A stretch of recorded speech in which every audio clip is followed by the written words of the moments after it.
Hello दोस्तों, मां आहियां तव्हांजो दोस्त फरहान जमाली ऐं तव्हां ॾिसी रहिया मुंहिंजो channel YouTube channel Sindhi expert. दोस्तों, अॼु मां तव्हांखे ॿुधाईंदुमि सिंधी फ़नकारनि पारां ईद उल अज़हा ते मुबारकबाद ॾिनियूं आहिनि ऐं काफ़ी फ़नकारनि वीडियो पैगाम बि जारी कया आहिनि जंहिंमें पंहिंजे परस्तारनि खे ईद मुबारक चई आहे। दोस्तों, अचूं त उहो ॾिसूं वीडियो त कहिड़नि फ़नकारनि पंहिंजे परस्तारनि खे ईद मुबारक चई आहे। हलूं था वीडियो जी तरफ़। अस्सलाम वालेकुम, या अली मदद मुझी तरफा सभी सिंधवासियन के ईद मुबारक। अस्सलाम वालेकुम दोस्तों, मां आहियां शमन अली मीराली।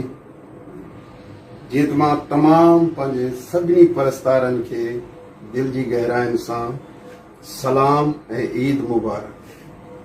अस्सलाम वालेकुम सिंधवासियों, आऊं आहियां तव्हांजो पंहिंजो ज़ामिन अली। जीअं त ज़ामिन अली ऐं पूरी टीम जे तरफ़ां ज़ामिन अली ऑफिशियल जे तरफ़ां तव्हां सभिनि खे दिली ईद मुबारक।